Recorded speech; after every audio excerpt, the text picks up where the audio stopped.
Assalamualaikum warahmatullahi wabarakatuh. Selamat pagi, semoga semuanya selalu dalam keadaan sehat walafiat dan diberikan semangat untuk bisa melanjutkan perkuliahan kita hari ini.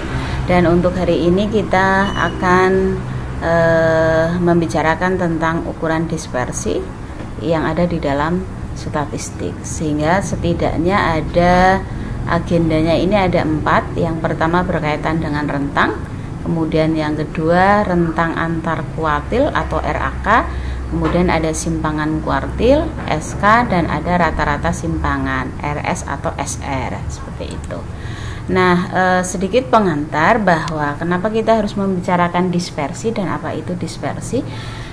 Dispersi adalah nilai yang menunjukkan bagaimana bervariasinya data di dalam data itu terhadap nilai rata-ratanya. Jadi kalau misalnya nilai rata-ratanya 50, itu bukan berarti angka 50 itu menggambarkan keseluruhan data per itemnya itu adalah 50, tetapi bisa dari berbagai macam angka seperti itu.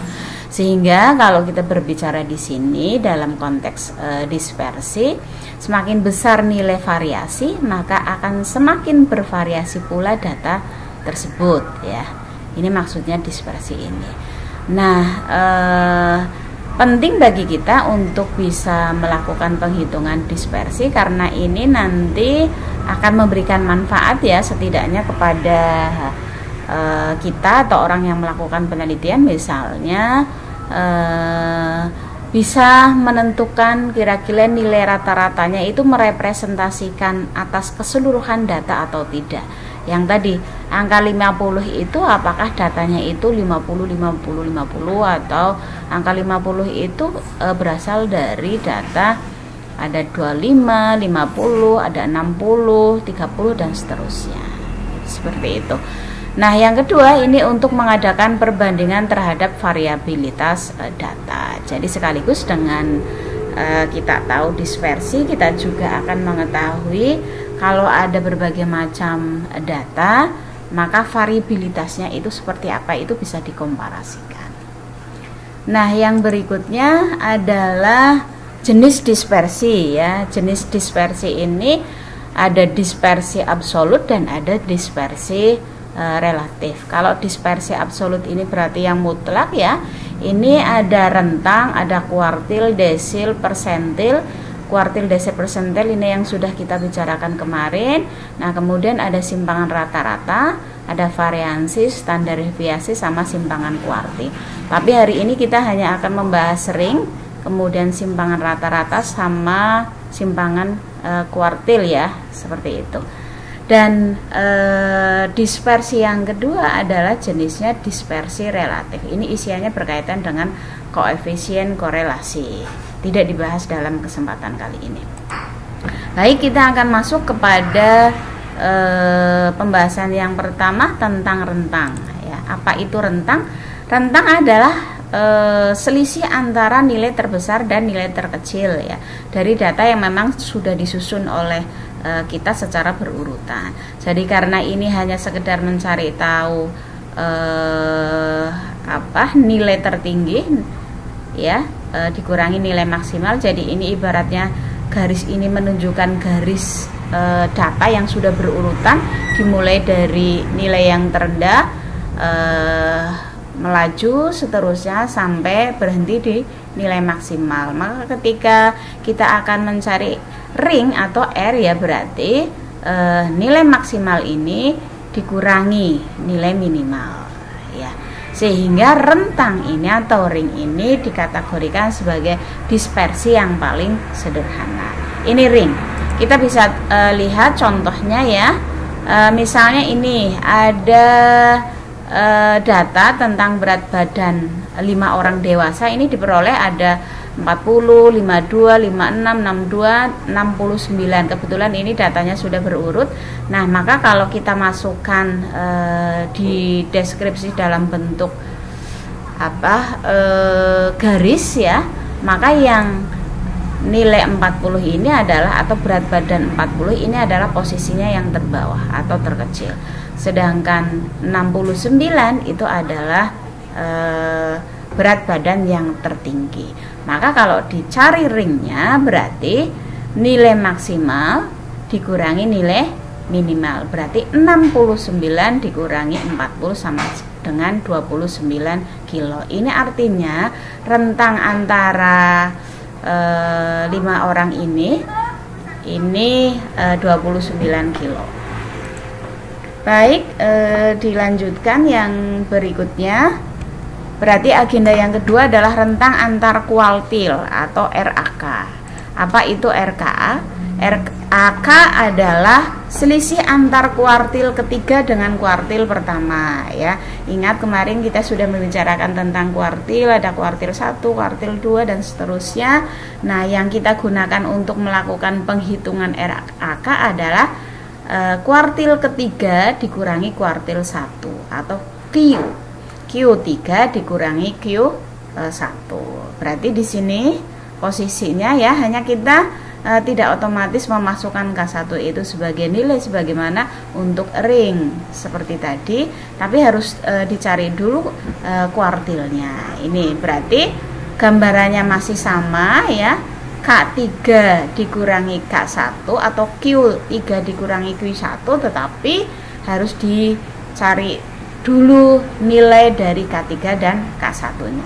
Ya, sebagai contoh ini saya memberikan contoh yang kemarin sudah dihitung sama panjenengan berkaitan dengan kuartil ya. Ini ada data sedemikian rupa, kemudian diketahui Q1-nya posisinya ada di kelas interval 66 sampai 70 ya. Itu diketahui Q1-nya atau K1-nya adalah 72,16. Nah, kita bisa menyelesaikan Q2 dan Q3-nya atau K2, K3-nya. Tapi yang akan kita perlukan untuk menghitung RAK ya, ini karena ada interval nilainya, ini berarti nanti pakai kuartilnya adalah kuartil yang kelompok. Nah, ini K3 atau Q3 itu ada di interval kelas antara 81 sampai 85. Nah, berapa nilainya? Nilainya adalah 85,5. Kalau kita sudah mengantongi K1 sama K3-nya ya sudah disubstitusikan ke dalam rumus, sehingga RAK-nya itu K3 dikurangi K1 adalah 85,5 dikurangi 72,16 sama dengan 13,04. Ini RAK-nya seperti itu. Baik, kita lanjutkan. Yang ketiga adalah simpangan kuartil atau SK. Simpangan kuartil itu setengah RAK ya, setengah RK. Jadi simpangan kuartil atau SK nama lainnya juga bisa kuartil deviasi ya. Makanya QD begitu, atau rumusnya ya SK sama dengan setengah RAK. RAK-nya tadi kan Q3 dikurangi Q1 atau K3 dikurangi K1, sehingga SK atau simpangan kuartil ya setengahnya dari RAK. Atau kalau mau dihitung lagi ya berarti setengahnya Q3 dikurangi Q1. Ini dicari dulu ya.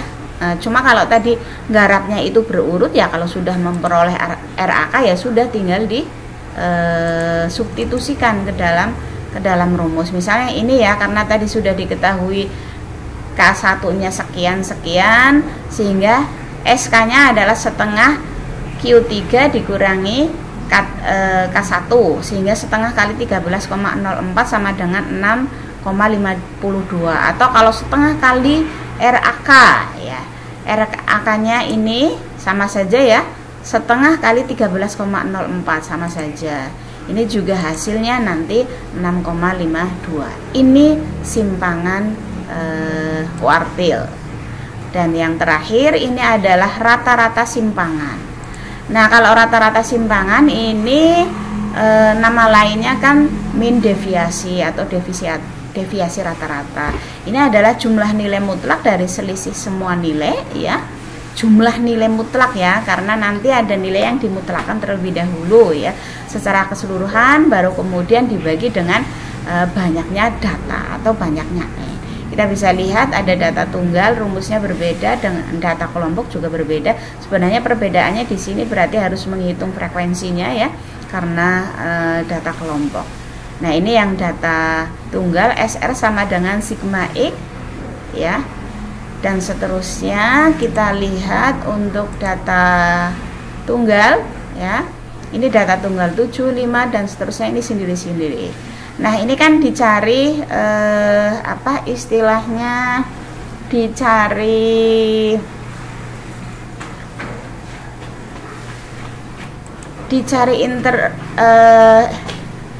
intervalnya.